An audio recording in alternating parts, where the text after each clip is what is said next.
The pair. I recently moved to Virginia with my high school love, and we were married 22 years ago. Our eldest college daughter, who is a senior, got married in May and decided to stay in Alabama.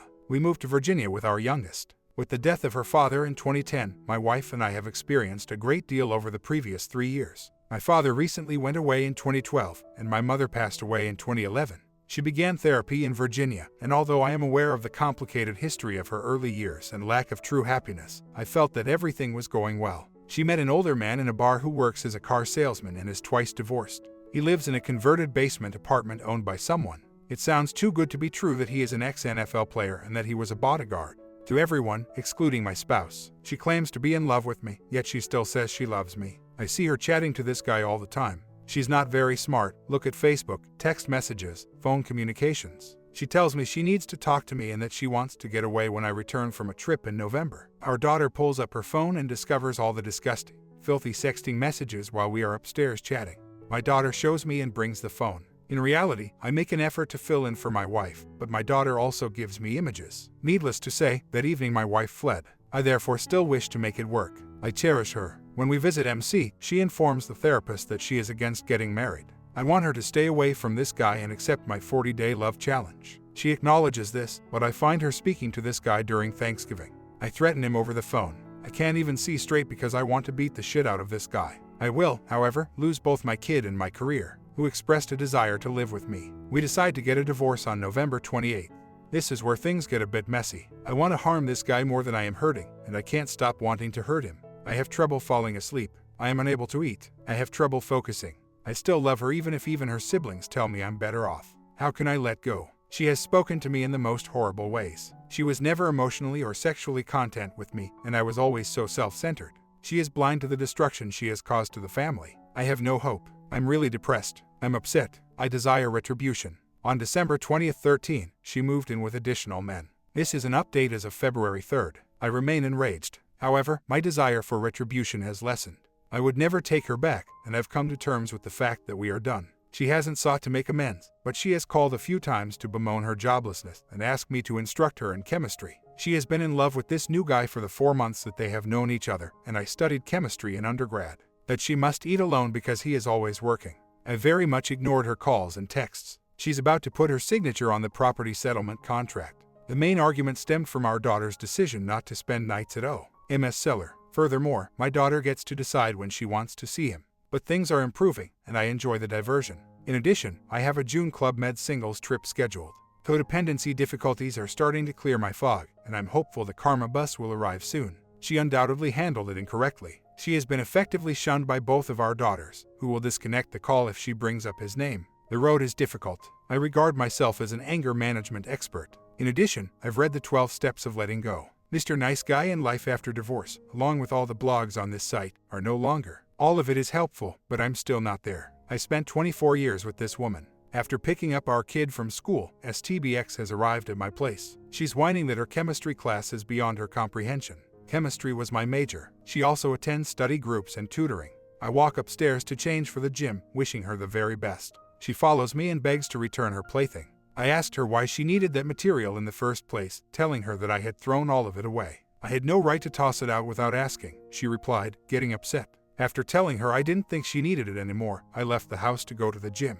For the good folks, 1 point. Telling me that I was the one who shoved her away, STBX texts me. How cunning I was. How gullible I was. Given that she has had 2 affairs, I found this to be humorous, and that she had given returning a thought. Although the view is fantastic, I frequently find myself stooping down to do a little low level. Then I feel horrible and wish I had stayed at 50,000 since it would have given her more power. I am aware that she suffers from narcissistic attitude mixed with borderline personality disorder. Although I've always knew she was a little egotistical, the last 8 years or so haven't been great. Her breast augmentation may have gone too far, in my opinion. What a waste of a cool, collected head. Om's car is in the driveway when I arrive home. I felt prepared to X him. I lost it and started yelling when my STBX told me he took the car to get the windshield wipers replaced, the headlights fixed, and the interior cleaned. 2 steps forward, 5 steps back, duck me. I would like to text O.M. and let him know that although he's trying to be a nice house husband, she has previously voiced her dissatisfaction about his working hours and that she wants her toys back.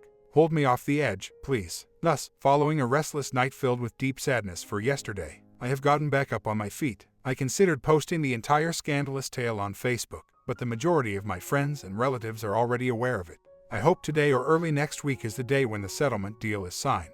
She was a good friend who supported me, but yesterday she had the nerve to tell me that I should be thanking her for keeping our girls with me for this long. Following an interview with OM, he said last night that he would no longer put up with anybody disrespecting her. She's still my wife, I informed him, but she's your B. He was also ordered not to text or phone me again. Rather, come as a man and tell it straight to my face. Signing the separation agreement was my STBX. Thanks to Virginia being a state that necessitates a year of separation, I was able to cease receiving spousal support on January 1st and file for divorce in NAV. I could file right now on fault grounds, but the courts are backlogged, so it will cost $10,000 and take 7 to 12 months. Perhaps it's worthwhile. She received half of my retirement and free health care for life because I canceled her obligation to pay child support. I'm not going to retire for another 10 years. I'll keep her waiting. Yesterday, while she was visiting with our kid, my STBX requested if she could wash her laundry at my place. The fact that her mom doesn't possess a washing machine and dryer intrigues me, but I'm getting off topic. I assured her she could. I'm set to wear my new clothing and head out the door when she returns. That's a lovely shirt, she remarks. Where are you heading? I urged my pals to tell her out. With a mocking glance, she remarks, you never go out with friends. Are they pals from your small circle of support? I declined, but the support group has given me friends. I know you're seeing someone, she remarked. If only you would tell me the truth. I informed her that I wasn't seeing anyone and that it wouldn't matter if I did. If the females notice that you're dating someone else, she advises, they won't hold it against me as much. I informed her that was her issue. She fails to realize that the daughter's anger stems from her degree of betrayal, not from her desire for a divorce. That's your problem, she said. That's what motivated me to do what I did. You never noticed how sad I was. I wished her a good night and told her I was running late. When I shut the door, her voice could still be heard. I'll give you a call last night to regain control. Our daughter was informed by my STBX that although we are no longer together, we can still remain friends. She was asked if she truly heard what my daughter was saying. Thankfully, my girl is more intelligent than my STBX. It's astounding how entitled she feels and how little regret she has. A little humor. Yesterday was my 16-year-old daughter's first day of driving to school. Though parking passes were sold out, there are still a few unmarked spots available. First come, first served. Yesterday afternoon at 3, I received a text from her stating that her car was towed and she took the bus home because my STBX was too far away at OM's apartment in the basement. I've been taking anger management, thank heavens. I inform her that I'm en route. After picking her up, I head to the school to obtain the towing company's number. Her car is actually in the parking lot, as it happens. Hey, the back of my automobile, she replies, glancing at me. I tell her it never went away as I give her a look. I email her a photo of the movie's guys. Where's my automobile, dude? In an attempt to please me, I persuaded my daughter to accompany me on my upcoming counseling session even though she is still refusing to visit one. I'm hoping the therapist can convince her to go on. 3. I would essentially forfeit 20 years of service in order to satiate my alleged masculine desire to beat the living hell out of him. Even though I know they don't deserve it, the thought still nags at me. Now that the PSA has been signed, I've changed my approach and considered posting everything on Facebook and Cheaterville.com to put his name on it, location of business, the entire time frame, and then compose letters addressed to his job. On the other hand, I believe it might have the opposite effect. My eldest daughter advises me to leave them alone so that when reality sets in, they will implode and fall in on each other. I am confident that we raise 2 intelligent young women. 4. She's a fool, I agree, but I'm taking responsibility for my mistakes. 5. She's always been a mama's girl, so it scares her. She is no longer devoted to her. Even yet, I constantly tell her that she was a wonderful mother and still is. I concur. It's a double-edged sword, but I can't help but feel a little satisfied. I may not act on my thoughts of retaliation because I don't want my girls to suffer any more than they already do. Keep working on me, my relationship with the girls, and my efforts to find forgiveness and find peace, and currently nowhere near that. 6. Although her lawyer is a fool, he is astute enough to let her know that.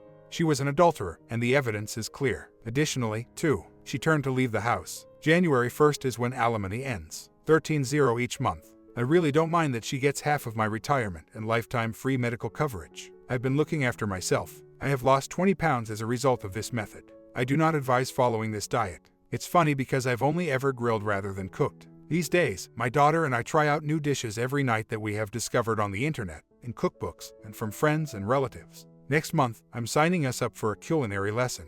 It seems like a good father-daughter bonding moment. I also realize that, unlike before, I no longer enjoy a glass or 2 of wine every night. Her father died in 2010, my mother passed away in 2011, and my father passed away in 2012. It's a lengthy story. To say I pulled out would be an understatement.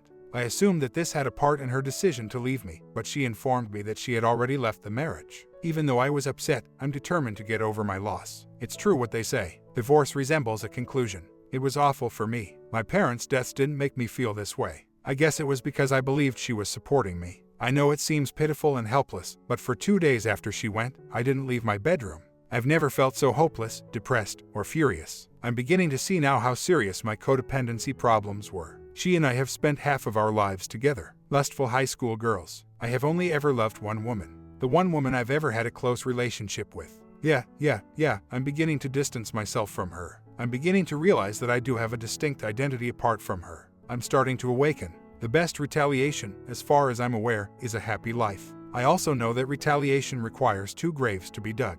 I fall somewhere in the center. When we initially moved up here, I told her that, although I was sad that D16 was leaving in 2 years, I also felt relieved. After all these years, I was looking forward to just the 2 of us. Later on, she confided in me that she truly feared that thought. When I was low, she always had a way of kicking me. She needs me more than I need her, I can see that now. Update. This morning, I received a text from STBX informing me that, yes, she and her attorney really were kind to me. I owe her a great deal more. She claimed to have supported me while I earned my undergraduate and graduate degrees. She has resumed her full-time nursing studies and is not employed. I am pleased to report that I have not replied. She is on her way to retrieve D16 from SEER. I'll be dressed in my new attire and prepared to go. Her last SEER was truly concerned by it. Tiny successes. These are the days we will be visiting STBX and D16. When I asked D16 what time her mother is coming to get her, she replied that she isn't.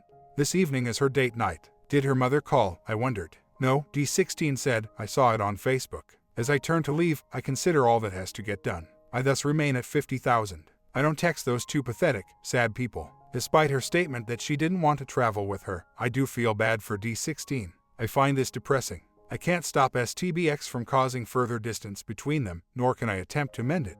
This does provide me some insight into the person that STBX has evolved into. We continue to be husband and wife on paper. Actually, she was never really my wife in the first place. I'm no longer as angry. Prior to giving me the I love you but not in love with you speech, STBX informed me that she had been seeing a therapist for the previous 6 months, who had assisted her in realizing that she couldn't forgive me for things that had happened in the past. Her sister even confided in me that she was reconsidering moving up here. I was obviously devastated. It was an incident in 1998 that gave her the opportunity to harbor animosity for all these years. After receiving a diagnosis of leukemia in 1997, her mother underwent chemotherapy. We spent Christmas visiting family and friends, spending time in 3 different homes. The homes of her parents, my mom, and my dad. We had been with her parents through Christmas Eve. D16 was D4 months at the time. Her mother was sick from the chemotherapy and struggling to complete chores when we went back to her parents' house to pick up something.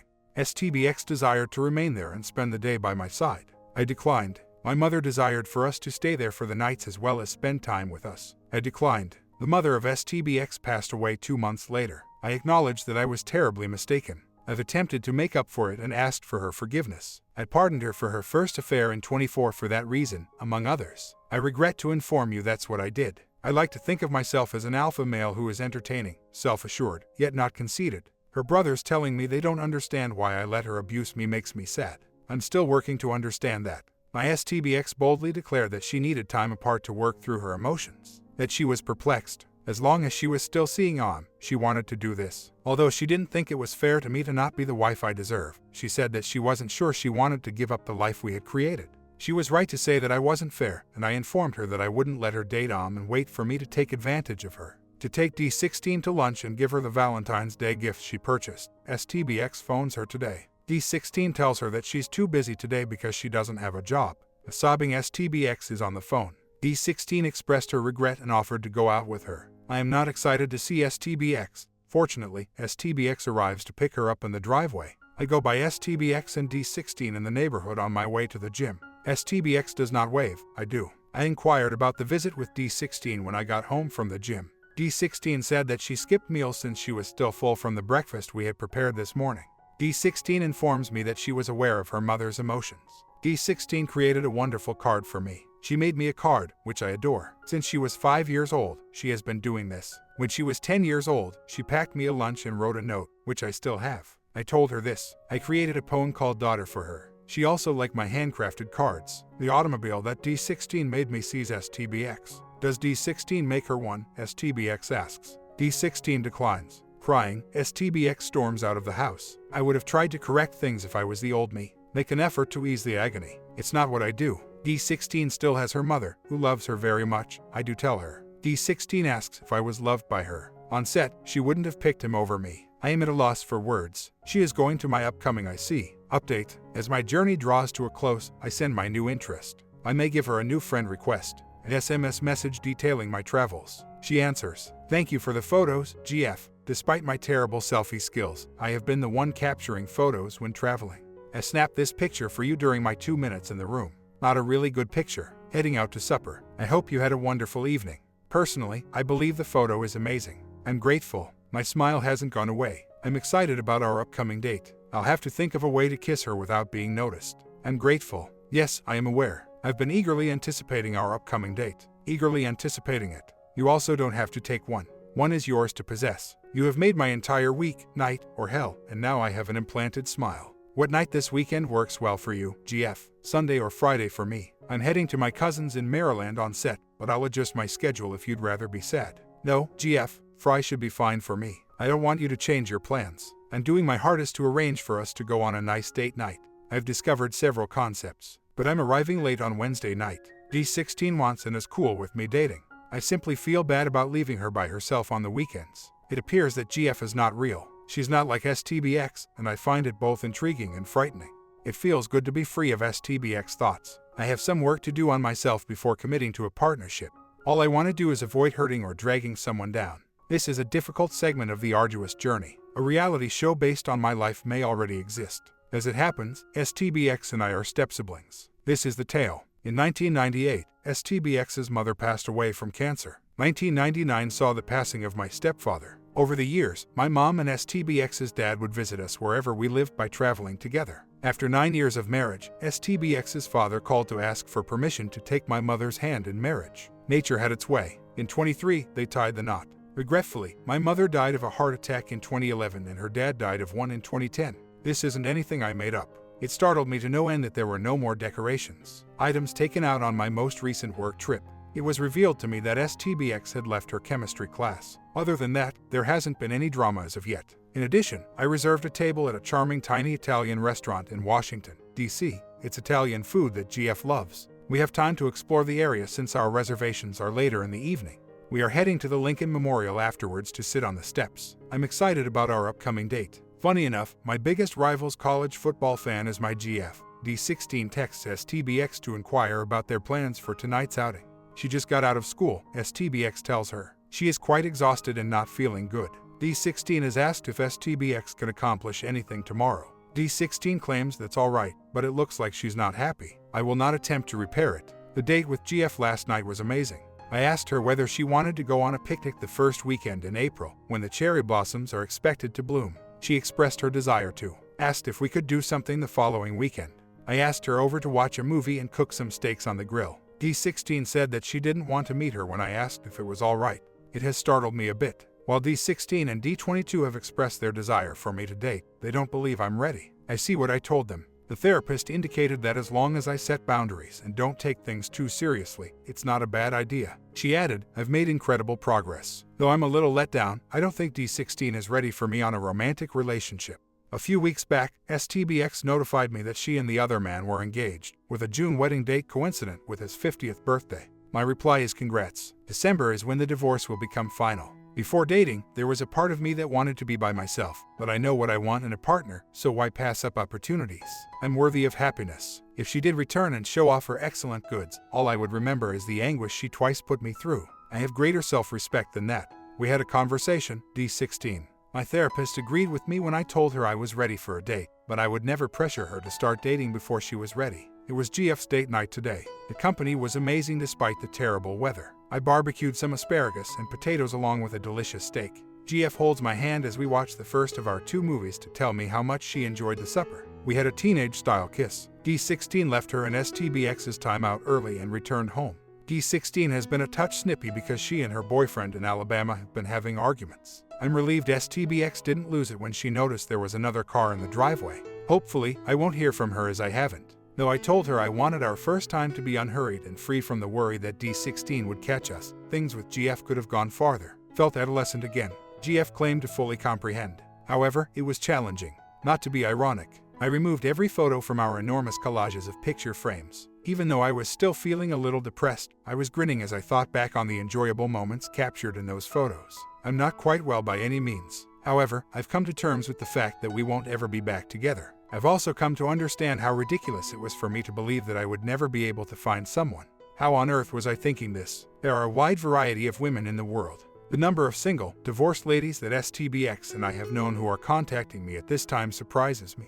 Though not quite as strongly as it previously did, there is still a part of me that wants to bash other men's faces in. I'm currently getting ready for the inevitable, that D16 will run into another man. That will be painful. With GF, things are going really well. During our date, I asked her what her love language was, and she claimed she wasn't sure because she hadn't completed the test. She informed me last night that she had finished the test and that hers involved quality time and physical contact. Our lunch date was scheduled for tomorrow, but I had to go today due to a change in my schedule. She adjusted her schedule to make time for me. I asked her to select one of the 3 lunch spots she had printed out. She acted without thinking twice. Once more, as I opened her door, she unlocked herself. I guess I am auditioning her, at least in part, because I feel like I am. She is paying attention to me, and I enjoy that she feels that I am paying attention to her. We're joining a local meetup group for a wine tasting trip. A new day has begun. Dramatic update. This evening, my stepmother called, angry because STBX and her partner had posted images of the engagement ring on Facebook. It hurts a little, to be honest, but it also demonstrates how immature they both are. My reply to my stepmother was, I don't give a damn. My stepmother expressed concern that I could become enraged and approach them both. I am no longer that man. The everyday drama involving STBX for today. D16 texts me while I'm on the road to let me know that her parents can't transport her to the airport due to school, and that her very slow work caused her to lose her job. I had already made plans for this eventuality. My friend, who I spoke with over the phone, agreed to drive D16 to the airport tomorrow. STBX has not gotten back to me. Yes, GF did get back to me. I had chocolate and flour brought to her workplace today. She said she was pleasantly pleased by the flowers and that she had been thinking about me all day. She mentioned she couldn't wait for our 10-day hike when I get back. At the beginning of May, we're also attending a concert. I canceled a planned date with a different woman for when I returned. Although I should and maybe will date more, I truly appreciate spending time with my girlfriend. I don't understand. Although I'm not in love with GF, I also don't want to see other people right now. Is this typical? My journey was cut short. D16 is visiting Alabama, and Prague is a lovely city. I intended to check if GF was free to go out. I assured her that I would come get her once more, go on a picnic, and see the remaining cherry blossoms. It sounds wonderful, she remarked. Upon my return on Thursday, she inquired about my plans with Fry. She stated her D would be gone until Sunday and I told her nothing. I therefore spent the entire weekend with her after picking her up on Fry, which was fantastic. But he also asked me if I was scared because she isn't seeing anybody else right now. I declined her request. My worries are that I still want to date other women but I don't want to upset her. I will inform her on Thursday during lunch. On May 3rd, we are going to a concert and then hiking on the set. I'm really into this other woman, and we've been conversing a little. All I want is to enjoy the company of women and not rush into anything. There are so many dates out there, but I've never really dated before. I was naive to believe that happiness would escape me. My confidence is returning, along with my swagger. After a month, my relationship with GF is going great. We attended a full-day concert on the set. She makes the little things count for a lot. Pours my coffee in the restaurant for breakfast. She presses the button for automatic unlocking once I open the door for her. The doors on my truck are not automatically locked. She touches my arm as we talk, holds my hand, and strokes the back of my head when we're seated close together, all of which fulfill my need for physical touch. She has so many good qualities that STBX rarely lives up to them. It is more than 3 months since I last saw or heard STBX's voice. The last thing STBX did to try to get under my skin was text me to let me know when she wouldn't be able to watch D16. She plans another man's birthday and knows I'll be out of town, so that's one of those times. Naturally, it is specifically stated in the separation agreement that she will stay with D16 when I go for work. D22 has informed STBX that she will not be permitted to remain in Alabama when she mentions the wedding or any other man when she travels there the following week. That did, I must say, make me feel somewhat satisfied and ache a little bit. This previous setting, I was unable to see D16 since STBX spent the entire day working on schoolwork. When she called D16 yesterday to ask if she could come out to supper, D16 told her no. She had other plans later and was too busy helping me out in the yard. STBX broke down in tears and told D16 that she didn't feel loved and that she was trying to make D16 feel bad. When I spoke with D16, I let her know that it was up to her whether or not to come visit, but I also reminded her that her mother loved her and was not going to treat her badly because of what she had done to me. I'm in the best mood I've had in a while. I suppose I might stop dating women other than GF, but I have a date with a Brazilian woman on Friday. I'm not going to tell her that I'm in love with her. I'm attempting to return to 50 feet and simply savor our introduction. I know she's fallen for me too, even if she hasn't told me. How is she not able to? Acts of service come in close second to physical touch as my preferred love language. Quality time and physical contact are GFs. We speak the same love language to one another. I told STBX over and over again that I knew I was dying for my. Unfortunately, it was ignored. On Sunday, as I was working in the yard, D16 gave me a bottle of water. I told her that I was proud of her for doing it. I adore you and I assumed you might be thirsty, was her reply. Update: it was an intriguing weekend last weekend. After seeing STBX, D16 informed me when she got home from the set that she no longer wanted to see her. When I questioned her about it, she explained that it was because she would not let up on her demands that D16 agree to the wedding and meet other men. I texted STBX, telling him that D16 does not want to meet your piece of crap. You really need to get it past your thick skull. You should keep your mouth shut, STBX. Other men is a big part of my life, therefore if the girls love me, they will include him in theirs as well. You continue to exude elegance. I like to be engaged while you're still married, class. You are too naive to see how unethical you truly are. We're not married anymore, STBX. Please review the separation agreement. Me, I'm in complete shock at your level of ignorance. You two are deserving of each other. Having said that, they will resist more vigorously the harder you press that piece of trash on them. When D22 becomes involved, she and STBX exchange words. STBX decides not to go see D22, since D22 has informed her that she is not welcome to discuss other men or the wedding. I speak with GF. My girlfriend directly asks me if I'm ready for a relationship.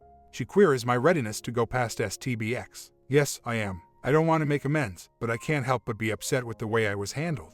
GF informs me that STBX was the issue, not the other man. She knows I'm angry, but I have to let it go in order to move on. The following morning, I text STBX to tell her to go spend time with D22 because life is too short. She went and is currently down there. D22 informed me that STBX wants the girls to meet him and that he is talking about other men. Admittedly, I'm still upset. I still have the urge to beat his face in. However, I sense a connection with GF that I haven't had in a while. Just to be certain, this isn't a relationship on the rebound. We go to lunch once or twice a week, spend a day or two together on the weekends, and talk on the phone and text a lot. I am taking my time. We are going sailing on Sere, playing volleyball in the sun, and then returning to my apartment to barbecue. This weekend, T16 will meet GF for the first time. They are a little anxious about it. I've planned an IC for Tuesday of next week to talk about the situation. The girls and others at work have noticed how much happier I am. I am, too. While I miss STBX, I don't miss the way she handled me. I wasn't perfect, but I was a decent husband. Supplier split by. She assured me that she had never met a more passionate man. When STBX returned from her meeting with D22, I told her that I wanted to talk to her and the other man. I'm hoping that's the best decision. Update: although STBX's rendezvous with D22 got off to a pleasant start, drama was unavoidable, and I was kind of the first to start it. When I was baking pizza with him, I observed that some things, including the pizza stone, were missing. He didn't know her mother had taken them. He's 16. I felt a little irritated. I did learn that STBX would have to stay with her until I returned from my trip in June. Responding to my text, STBX said she already had plans for another man's birthday on the 2nd. Then she gave a call. I responded, telling her that she would remain with D16 in accordance with the terms of the separation agreement. That's not what STBX meant when she said yes, according to the moron that she is. She could stay, I informed her, or I could take her to court and file a fault-based lawsuit.